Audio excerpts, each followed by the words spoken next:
Hi, it's Tim Hagen from Progress Coaching, and welcome to another episode for the Coaching Conversations podcast. Now, we are on Stitcher, we are on iTunes, and multiple different channels. Please check us out. Now, one of the things that you'll get out of our podcast episodes is a lot of content, a lot of strategy. It's not fluff, it's not concept, yet we really want you to engage with the content and let us know your feedback. If you have any questions, feel free to reach out to us. If there's topics you'd love to have us address, we would love to share them with you. Let us know your impact and let us know your feedback. I think one of the healthiest things that we can do as leaders is to simply observe people. Now, sometimes we can't just sit within the vicinity of our own people and observe, yet I would encourage you to partner with people, but you want to be careful. You don't want to have people spying on your employees, but just simply to observe and maybe condition the response to be, sure, 3 things that you see that my team is doing well, make sure you nurture and celebrate those, and maybe an area where they could improve. Let me share with you something that happened this morning. And on February 21st, 2025, I don't know if I've ever seen somebody do this. I won't mention the company because I don't want someone locally to read into what I'm doing or saying. And it was a local coffee shop. And I live in Cedarburg, Wisconsin. And there are a couple ladies there who have gotten to know me, and I'm not a coffee drinker. I'm a hot chocolate person. And when I walk in, they ring up my order every single time. They just know me, remember me. Hey, Tim, how you doing? How was your trip to Florida? And just incredible service. And one of the ladies that I know ended up having a conversation with a young gentleman who I think was the new manager. And you could tell he was emotional. You could tell he had a higher emotional level than the 2 ladies who was working behind the counter. And the one woman who knew me looked at him and said, "Do you want us to do that through you or get approval through you?" And he goes, "Yes, I've got it." And he's really amped up. And he said, "I've got to have this. I'm obviously the number one guy here." And I sat there and I was really stunned because she had turned and whispered. He had yelled back from behind the counter loudly, "Well, obviously, I'm the number one guy." Well, first of all, it was 2 ladies. He used the term guy. He didn't say person. And he said, "I'm the number one person here." And the woman that I know turned, she goes, "Okay, I'd be happy to do that. I'll go through you." And it was some internal thing where, he didn't want to be blindsided or didn't want people to do something arbitrarily on their own. I'm not really sure, to be honest. And I watched the facial expressions. And the one woman who was not involved in the conversation raised her eyebrows when she heard him say, "Obviously, I'm the number one guy." Think about that statement. Think about that statement if you were one of 2 or 3 people and someone said, "Well, I'm the number one person here," and you're talking to other people or customers. That comment should never have been made.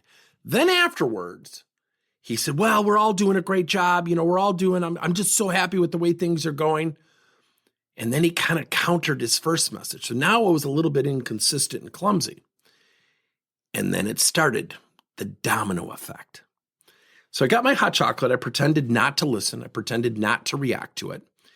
And I got my hot chocolate. And as I was walking out, I could see the 2 ladies whispering. He had left behind the counter, went in the back room, and they started to whisper. They didn't turn their backs. You could see they were whispering. You could hear they were whispering. You couldn't hear them in their defense, but they were whispering. Now, as you hear this narration of the story, it seems simple, right? It seems trite. Doesn't seem like it's a big deal. Oh, I think it's going to be a huge deal. Because here is a young guy, very clumsy-like, telling people, "I'm the most important person here. I'm the number one guy."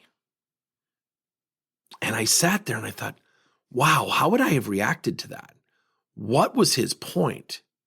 Now, what could he have done differently? I think we all agree. I won't even give the solutions because, quite frankly, he could have brought her back in the back room and said, "Look, I'm not trying to play the role of manager here. Yet, if you wouldn't mind, yes, I'd love to have it come through me. Sometimes if somebody asks me what's going on, I could be undermining your guys' work by not knowing. And I really want all of us to be a united front," or whatever the solution is. Yet he got amped up, emotional, and said, obviously, and this is verbatim, this is not my interpretation, obviously, I'm the number one guy. So when I watched the reaction, when I heard the women whispering when I was walking out, that culture just changed instantly. And when you're in retail, you can't hide. It's tough. People are watching you. As a customer, probably because my antenna's probably too high. Yeah, I was a little taken back. I was a little bit, wow, I can't believe he said that. So with that being said, I would just share with all of you that sometimes we make mistakes. He realized, I think subconsciously, and I'm assuming, by saying, hey, I also think we're doing a great job. Also, he used the word also. And I think that can be a mixed message, right? It goes through me, but you're doing a great job. And it really undermined his leadership. And I could tell he was in a very reactive emotional state.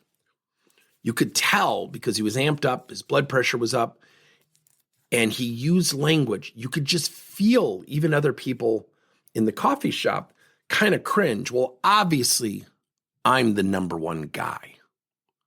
So sometimes when we observe, it teaches us so much. Have somebody observe your people, not spy. Just sit and absorb. It's one of the healthiest things that we can do.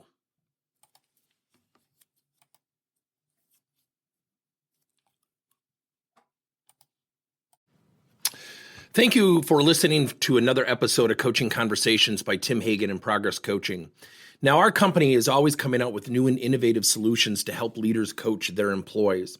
And recently, we just created a new service called Coach to You, where leaders can pick and choose topics and assign 7 to 21-day programs for employees to learn and, more importantly, apply actions and then reflect and share what they're going to do going forward as a result of the learning. It's called Coach to You. We're literally bringing coaching to your employees. If you're intrigued, we'll have a link in each one of our episodes where you can get more information. And again, thank you so much for listening to another episode.